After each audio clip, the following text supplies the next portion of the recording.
Good morning, everyone. So good to see you all. Thanks for taking your time out on Mother's Day. Happy Mother's Day, Lisa, by the way. Thank you. Happy Mother's Day, everybody. Happy Mother's Day, everybody. Mother's Day. So, to everyone that's tuning in right now, I'm bringing to you New York City Real Estate Row. So we have everyone here is in different professions within the real estate industry, and we're all here to give you an insider's edition as to what's really going on in the real estate market. So I'll start. My name's Cindy Lee. I'm from Corcoran. I manage residential sales and also with tenants and landlords in the rental side throughout Manhattan. I've done business in Brooklyn and Queens as well, but primarily my niche is Manhattan. So there's lots going on, right? Today in the real estate markets, unprecedented times with this pandemic. You know, there's still a lot of uncertainty. I have seen activity in terms of traffic gone up since March, but you know, of course, compared to last year, it's significantly lower. So for instance, on my end, we just received the stats for April. We closed out with 228 signed contracts, which is not bad, right? There's still activity going on. Compared to last year, we had a little over 1,100 contracts signed. So that alone already says a lot. So I'll go around and I'll allow you guys to introduce yourselves. So Lisa, tell us a little bit about yourself. Hi, I'm Leisa Crawford. I am with Boston National Title. We are a national title company here in New York and 43 other states. As you were seeing, I think that some activity is better than no activity. So even though the contracts signings are down, I think that it's still good. We're still closing loans, finding alternative ways to go back and forth and do what needs to be done. As I'm sure Ryan will, jump in and tell you, we're doing porch closings as well as e-closings and finding alternative ways to get the information from the counties, because all the counties are closed in New York, whether it's New York City or any of the boroughs, Nassau, Suffolk County as well. So Ryan can emphasize and talk a little bit more about that. My time. Okay, great. My name is Ryan Walsh. I'm a partner with the law firm of Walsh and Gilad. We do residential and commercial real estate throughout New York. And just thank you for your time today. As Lisa said, real estate is still alive, and Cindy said, but it's taking a little bit. It's not as easy as it was before with COVID-19. There are challenges that we all face, whether it's virtual signings or virtual closings. But we as professionals are trying to accommodate these closings, and we're trying to make it happen every day with social distancing and being safe. But real estate is still alive and well. So we're just want everyone to know that transactions are occurring, contracts are occurring, and we're looking forward to a good summer. Absolutely. Hopefully sooner than later. Eric, why don't you tell us a little bit about yourself and what's going on in your profession? Sure. My name is Eric Schachter. I'm the branch manager of Freedom Mortgage. Freedom Mortgage is a national lender as well, but I primarily focus my business in New York. Right now, with rates at an all-time low, we're facing unprecedented times right now. And, my team did over $35 million in closings, over 100 units in the month of April. 90% of that were refinances, taking advantage of lower rates. And I too am never. So we're ready. Definitely closing loans. Wow, that's actually a ton of activity on your end. That's great. Been busy. Yeah, for sure. Dwayne, how about you? Tell us a little bit of what's going on the architect side. Firstly, happy Mother's Day, everyone. And guys, thanks for having me. My name is Dwayne Dancy. I am an architect. I'm the principal of the Isoparm design group. We focus on both large and small commercial and residential projects. Yeah, as everyone said, this has been pretty crazy. I mean, it's not, construction is basically halted. There's a little bit of action if you are an essential worker. Those that are, I guess, licensed electricians, licensed plumbers, smaller jobs. I have a couple of jobs that basically stopped, some that are still going. But for the most part, it's been pretty tough. We have been hearing that on the 15th that things will be gearing back up, and we're definitely looking forward to that if that is the case. As far as architects go, I mean, we've been crushed. I mean, I've had so many friends who's lost their jobs. The AIA has conducted surveys, and essentially over 90% of the offices have basically had a super slowdown. If you've had any sort of international projects, of course, with the whole flying thing, I mean, it's been terrible. So we are definitely looking forward to things picking back up soon. Yeah, absolutely. And I know with new construction being paused, I've spoken to a lot of my fellow colleagues and agents.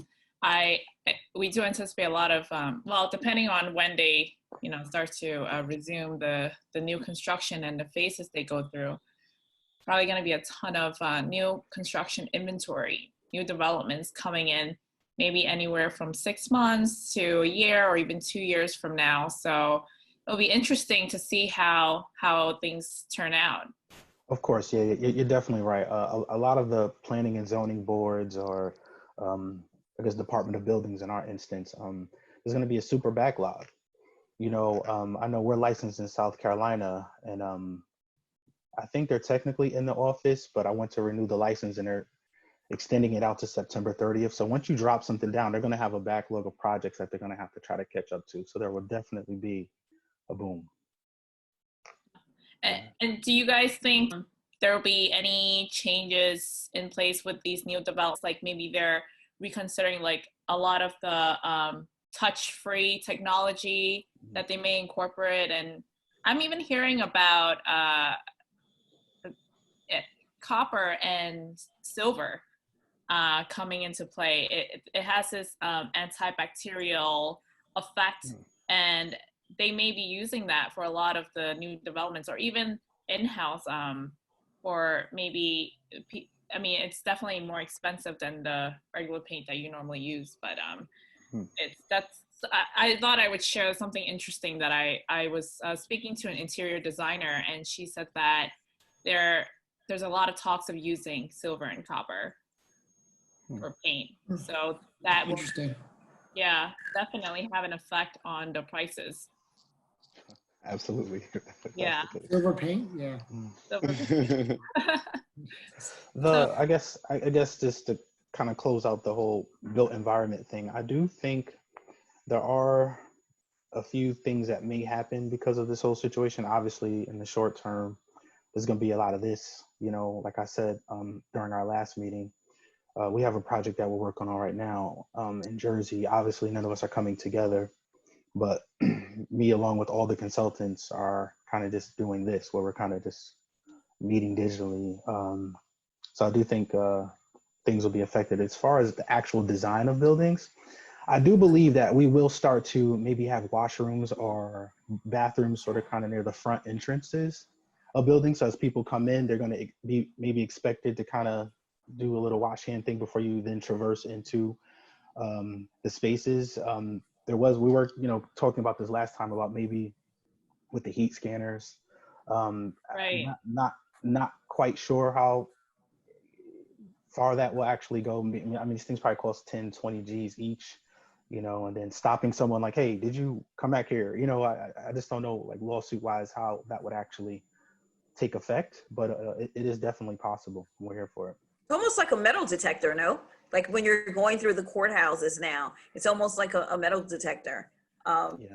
If they were to put that in place. So I don't know if maybe they can and there wouldn't be any lawsuits, but who knows, because people are so happy here. From what I understand, it's actually happening. It's actually happening. I think like the TSA has introduced them. But as far as an establishment doing it, it's going to really require someone manning that station and then, hey, come back here. Can we check? Let's do that again. You know what I mean? So, this the amount of space that's going to take. I don't know if that's actually going to happen, but we'll see. What do you guys think? Well, I know that I've seen on television in some places like Georgia, as they're opening up, I've seen them scanning customers before they're allowed to come into the stores. So maybe they'll hire someone you know how they have a greeter that's at the front door of stores they used to anyway. Not every store still has a greeter, but maybe that greeter will be the person, or maybe they'll have two greeters at that front and they just take it to people's temperature, because they have these new ones that I was looking at online on Amazon, where you don't even have to get close to the person anymore, which I didn't pay attention to because my son doesn't, you know, he's not little, so I don't think about these things anymore. But you can scan the person's temperature from, you know, a couple feet away and see if they have a fever or not. So maybe they'll be doing that kind of thing. You mean for open houses? For open houses?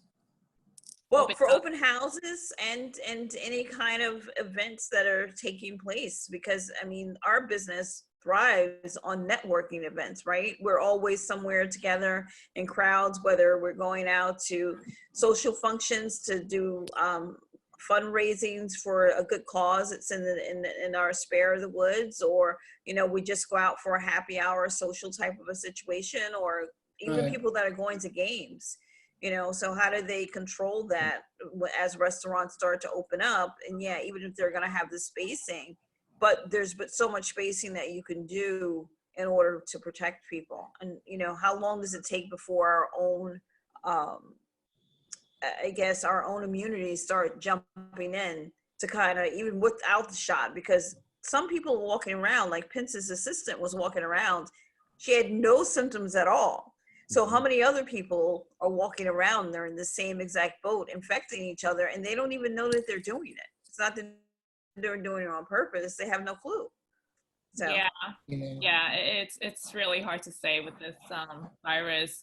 Eric, were you going to say something earlier? Yeah. No, I was just going to say at Costco, there have a person there wiping down your cart when you walk in with a Lysol wipe or whatever, and they greet you and they clean your cart down. You know, same thing will happen. That position will be, you know, checking a temperature or whatever, you know? Yeah. I think at the end of the day, you know, whenever this all becomes more regulated and stabilized, people are just going to be extra cautious. I mean, even now with open houses, there's obviously no open houses because we can't really show in person. There's a lot of virtual tours that I've been doing personally, sending videos, and, you know, everyone understands that. I mean, I'd say 90% of the inquiries, they understand that there's no in-person tours allowed, and at the same time, they're also being very cautious with the whole social distancing. So they're okay signing on. This is only for renting. I mean, of course, on the buy side, traffic has slowed down. People are, you know, waiting out to see what is going to happen in the market. Buyers are submitting aggressive deals, and the sellers that still have their apartment listed they understand what's going on. So they want to wait it out. They don't want to settle for anything that's 20% or below, which is the offers that I've been seeing and hearing from my fellow colleagues. And I know there has been some virtual closings, right, going on. We have tried to do virtual closings. Lisa's been working on it. I know Eric's probably done it as well. Yep. You know, we try to take advantage of the technology like Zoom to effectuate these closings so people can stay safe. And how are the virtual closings going for particularly Lisa and Ryan? Were there any challenges that you guys are facing? I'm sure there maybe delays on some end, certain parties. But well, if their internet doesn't work, if the internet doesn't work, then it becomes a problem, right? But we're in a nightmare right now. Right, but for the most part, everyone has a cell phone that can access an app, right? You know, if they have an iPhone or whatnot, it can be seen over the cell phone or the computer. So most people are tech savvy to that degree, and it's worked so far. So long as we can see their ID, we can see them sign, then we can move the transaction forward. Lisa, what are you seeing? Absolutely. I mean, the e-closings are pretty good, and people are still closing. And for people who don't have, for whatever reason, a cell phone or a technology that they can use as far as e-closings. We're also doing mail away closings, and we're doing power of attorney closings. We're doing parking lot closings. So whatever it takes, we're like really stepping up to the plate to get whatever it is done for the clients, and to make everyone as comfortable and as happy as we possibly can.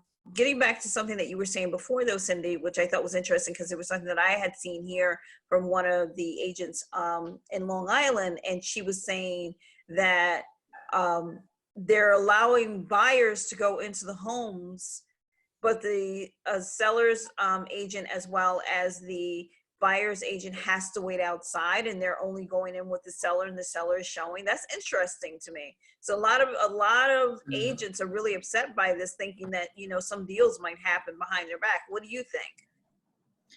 Yeah, I think, and actually that's funny you mentioned that, because just about a few weeks ago, we almost became part of essential workers category. That would have meant that we would have to show in person, which, you know, it kind of contradicts the whole social distancing intention of the pandemic. But I think I would say a lot of agents were upset when they heard that. And I think we're all taking precaution. We're all taking this very seriously. And I think it doesn't make sense unless, actually I don't think there's any exception. It doesn't make sense to, you know, put everyone's lives in danger. And unless, you know, if they really need to move, I mean, there's other ways to go about it. You could potentially have, if the apartment is vacant, you could potentially have your client go view it themselves and just arrange access. Or you can go there yourself if it's vacant and maybe have a FaceTime tour with your client. So I think there's other ways to go about it. Obviously not ideal for your client, but you know, it is what it is right now. You just have to try and manage it to the best of your ability. So do you think in the future, showing a house is going to be, okay, I've got my typical, what do you call it, supplies. You've got your pen, you've got your sign-in sheets, all that stuff that it is that you have your sheet, you know, your sell sheet that talks about the house and everything that's going on. And then inside of your bag, in addition to having that, maybe your laptop and your bottle of water, you've got your mask, you've got your shoe booties, and you've got your gloves type of thing. And you've got extras just in case for your clients. Is that what you foresee, you know, at least the first 6-8 months that real estate reopens kind of happening? Absolutely. I see us having conversations 6 feet away. It's going to be quite a preparation before we go meet clients. I mean, I think it depends. I know they're working on a vaccination right now. So who knows when that's going to actually be solidified, you know, the vaccination. So yeah, I do anticipate gloves, masks, Clorox wipes, sanitizers. So I don't think open houses will come into effect for a little while. Okay. I think that's going to take a while for us to even host open houses again. So do you think it's going to be more appointment driven? I think so. I think it'll be by appointment only. Yeah, I agree with that. I wanted to jump back to the closing discussion, you know, because to me that is so relevant.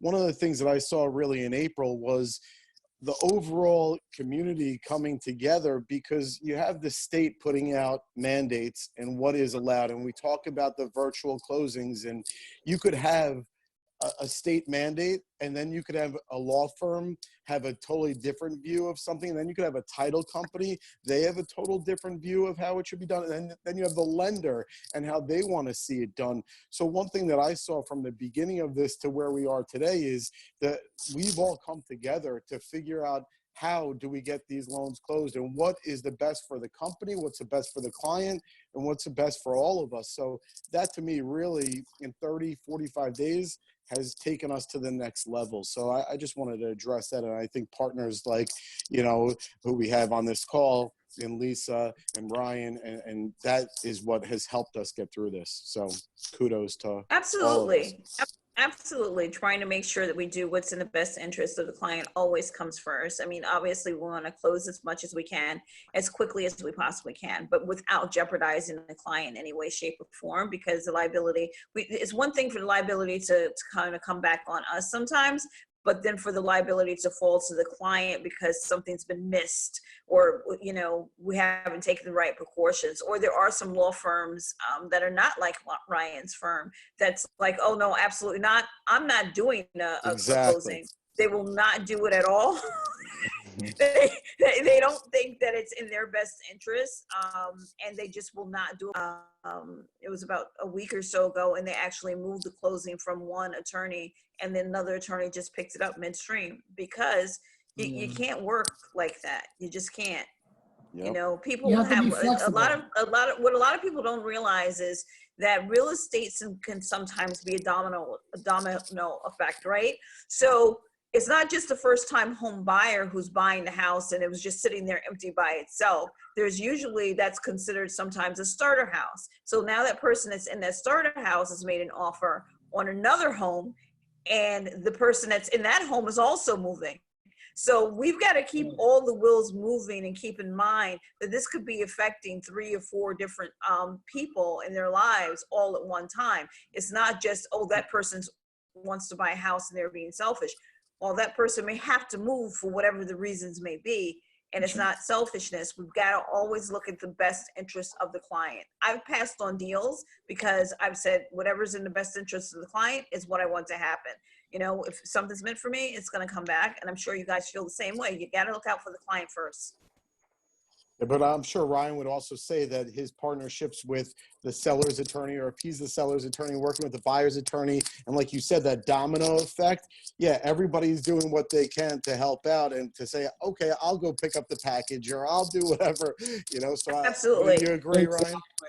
Yeah, I think you're right. I mean, if one piece of the puzzle doesn't want it to work, it becomes very hard to close the transaction. But luckily, we've been able to move the ball by, just accommodating, right? We'll go pick up the package here. We'll sign the documents there. Well, we want to still move real estate, right? We still need to move these transactions. We still need to close for the betterment of just society. And people do want to buy and sell. I have a friend who just got 7 listings this week.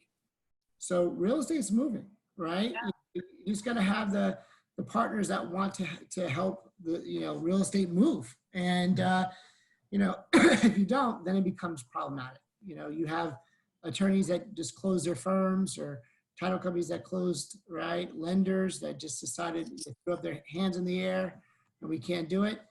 Okay. For the rest of us, it's our profession. So we got to keep moving, right? And our clients still want to buy and sell, right? So we have to work with them to be safe, but to transact as best we can in this environment. Yeah, absolutely. And to what Ryan was saying, there, for those sellers that do need to sell, of course, they will be willing to work with buyers, of course, at a reasonable price and negotiation. And I am seeing slightly more listings coming on both sellers end and also for landlords. So, which is a good sign. They're feeling a little bit more comfortable listing their apartments right now versus in mid-March when this all started. And there's still traffic. Things are moving along, and like you guys said earlier, I'm seeing a great collaboration now more than ever. It's such an emotional time, and if you don't have all the parties involved and equally providing their efforts and their time to making it work, I mean, it's tough. It's definitely going to delay things, and it has with these virtual closings. But at the end of the day, when there's a will, there's a way. So, things are still happening. I think it's just fatigue also. I mean, people want to get back out there. Yeah. I mean, people want to get out there. I mean, hypothetically, I've seen in-person, showings, hypothetically, right? Just last week, I've seen open houses live with people waiting to get in, hypothetically. So my view is, people want to move, they want to transact, we have to do it safely, but there's still a need and there's still a want, 100%. To your point, Cindy, I'm seeing a lot of, like you said, trying to make a deal. And the contracts that are coming in, I'm seeing them with seller concessions, where the seller is prepared to help out, not give away the house, sort of say, but to help with closing costs. So it could be easier for that first-time home buyer to purchase a property where the seller is contributing to the closing costs. So that, to me, is something that will be impactful as we get through this. Eric, what are you seeing on the appraisals though? So the appraisals are tricky. We're getting a lot of appraisal waivers, which Fannie Mae and Freddie Mac put out. If you're looking to just reduce your term or your rate, and we know your value is set at X, and you're not looking to take cash out, we're going to make it so we don't even have to go out to the property through a waiver. There's also a lot of for purchases. So I got a few of those waivers for purchases, but then you have the buyer saying, wait a second. Congratulations. Yeah, I want to see what it's worth. I want to see what the comparables are. So that's a great point. But drive-by appraisals, field reviews, and desk reviews are a lot more common these days. It's also saving the client money by not having to pay that expense when that occurs. So that's a great point.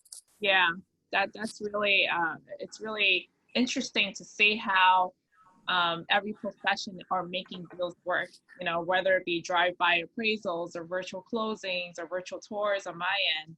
And Dwayne, how about on your end?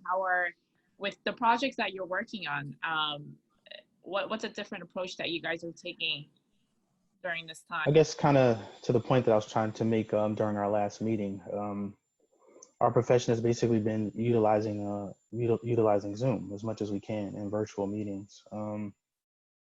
Like I was saying, I have a bit of a horizontal model where we scale per project. I guess to Eric's point and the last point that you guys are just discussing, we have a project that we're working on now in South Carolina where the developers really feel like this is the time to try to get they're trying to get an assemblage, I guess. So they think it's a good time to try to strike to line up the other lots.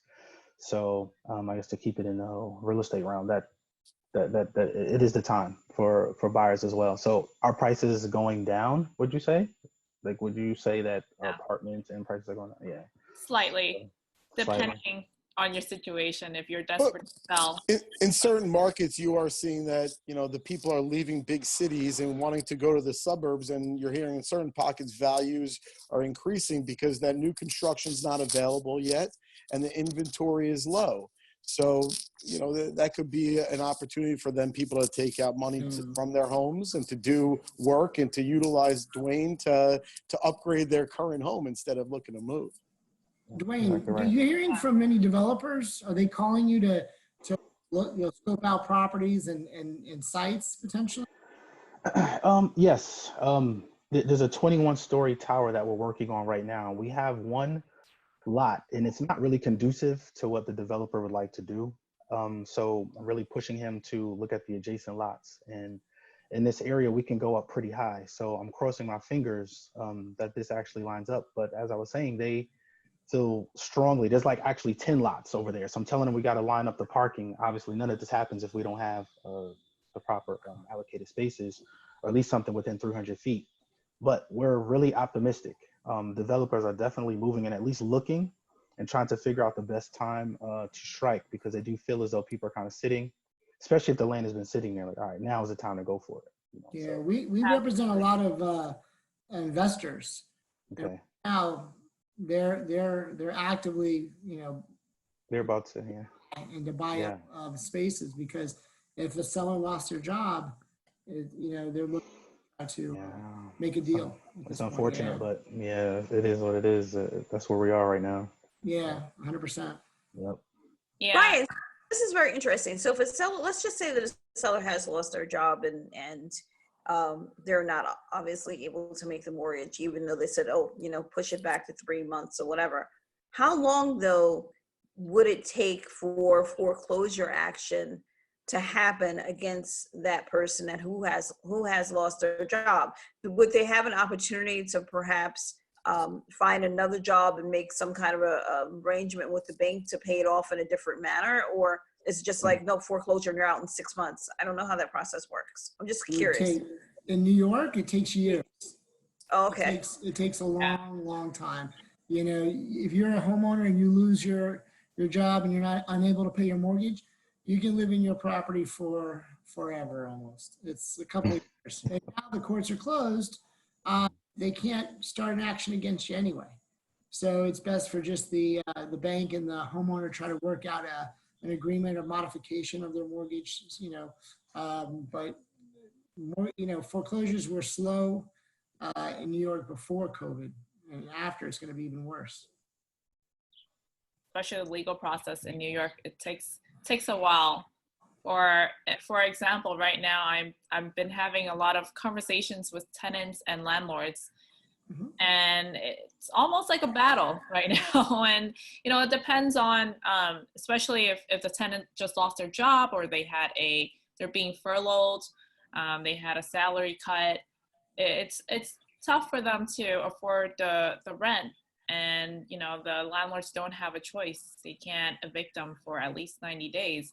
But on top of that, and I'm sure Ryan can attest to this, even pre-COVID, if any landlords were to file a small claim and tenants can't pay the rent, it still takes them months for the legal process. A year. And to be a year. If a tenant didn't want to pay and you're just trying to get them out, it takes like a year to get them out on a normal day. With COVID and with a lot of these organizations, you know, requesting 6 months free, it's a different circumstance. Oh, wait, are they asking for 6 months rent to be free? That's what? A lot of these A lot of these tenant organizations are asking for that, and some of the politicians are. The problem is that what if you're the landlord that still has a mortgage yourself? Exactly. Then what happens? Now that's exactly what I was going to say. Yeah. Big mess up here. Yeah, I mean, I can totally understand if your tenant doesn't have a job, right? They lost their job or they're furloughed. It's totally understandable. You work something out. But I think certain people just don't want to pay because of the climate. And that's a different animal. You know, if you continue to work and you're still living your life, why aren't you paying your rent or your mortgage, right? And, you know, that's a different discussion, you know. But that's crazy. I think I heard a lot of people are trying to, you know, they're trying to get a moratorium on their mortgage payment, but that's going to hurt them from refinancing or buying in the future potentially. So, really? The government hasn't come out with that, nor have the agencies, as to exactly how it'll impact your credit, as well as how it'll look. You know, if you had a forbearance on your credit today from the past, you would have between a 3 and 4 year waiting period before you could get a loan. That's not the case yet here with this because they haven't announced it. But I'm sure many lenders will say, if this client went through a forbearance in 2020, do I want to give them a loan next year? You know, so there, to your point, we don't know yet how it'll impact it. We don't know how it could impact credit scores, you know, so just a quick thing, I'll get 3 months off is what some people think. Right. It's not necessarily the case, so. And I wonder how now, though, because if people that have been furloughed or people that have lost their jobs at this point, they can't make their credit card payments. They've got to make a choice between paying the car note and the insurance or the mortgage and trying to make sure that the light bills are paid or whatever it is. We started this, in March, where they were saying that, you know, we would get that 3 month kind of like free period where people didn't have to worry about their credit scores, whatever. I wonder if they're going to extend that out now and make it go a little bit longer because people still can't pay their credit card bills. They still can't, you know, they haven't got, just going back to work as we're slowly opening it up magically isn't going to make it so you've got all this money now sitting in your bank account, right? So I wonder now if those credit scores are going to just drop like rocks in the ocean. I don't think the government will truly allow that because then it's going to crush all of lending and crush all, you know, of our values, home values. So I don't see that, but there has been talk of an extension to potentially up to 12 months of no payment, you know. So again, what the government puts out and what certain lenders do and what, you know, the governing bodies in the mortgage world do are all different things. And I think that's the key is everybody coming together and being unified on this. I think there's a reality. The reality is the government may say, "Oh, you don't have to pay your electric bill," but when you call Con Ed, they go, "What are you talking about? Exactly. You got to pay." Yeah. You know, I still have to true. pay my Con Ed bill. They didn't give me a free month. So I think it's great that politicians say a lot of nice things that make you feel good, but in reality, they still won't get paid. So Yeah. that's just how it is right now. Is Bank of America going to start calling up everybody in American Express and being, hey, you didn't pay your bill this month? You know, now the phone calls start to come in. I would imagine sooner or later. Yeah. But, Right. you know, for the individuals that still have jobs, for people that still want to refinance to get a lower rate or to cash out, right, for this time, I think it's good.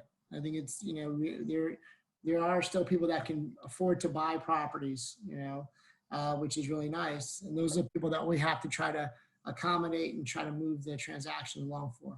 Yeah. To your point, Ryan, that's exactly what I'm seeing a lot of and I'm doing a lot of, because if you refinance, it could actually act as that month's mortgage payment. And then you skip a month. Obviously, there's interest factored into your closing, but you're not taking money out of your pocket potentially for 2 months. And then on that next month, the third month, you're saving $200, $300, $400 a month. So that's giving you a good flexibility through this. And that's something that we're certainly seeing a lot of. What kind of rates are you seeing, Eric? 30-year fixed in the very low threes, you know, 3.25. Wow. So all-time lows here. That's freedom mortgage there. Yeah. There you go. The mortgage. FHA mortgages are in the high twos right now on a 30-year fix for an FHA, and that's great for a first-time home buyer. So you're really seeing a lot of opportunity to get into the market versus renting, you know, so that's what I'm seeing. Absolutely. And I think a lot of buyers are taking advantage of this right now, right? With the refinance and even FHA and there are deals to be had. I mean, if it depends, if you're a buyer and you're all cash, even though all cash was always an advantage for buyers, but now even more so during this pandemic. Because there's a lot of sellers that maybe you're going through a major life change. Maybe you lost your job or lost a lot of money in stocks, and you have to liquidate your asset. I mean, you have to sell. You know, maybe you're going through a divorce. God forbid. I hope that doesn't happen to anyone we know, but it's happening, right? Like there's these major life events that's happening, and it's forcing these sellers to sell. Yeah, I think to what everyone's saying, there are buyers taking advantage of this market right now. I have a quick question for you guys. Has the virtual signings and things of that nature allowed actually worked in an adverse effect where it's actually made things worse for you, where timelines have sped up? For instance, I know like in architecture, you know, back in the day when you're kind of using DinoCAD or doing it by hand, you kind of mail things out or you'd have a carrier. But now when I've heard that, you know, when the fax machine came about, that the clients expected like this ridiculous turnaround. And I know like with AutoCAD and BIM, the clients think like, oh, you can just copy and paste it, right? Like they think this is just like a 2-day thing. So I'm just curious, has your timelines kind of shrank because of this or not necessarily? For me, no.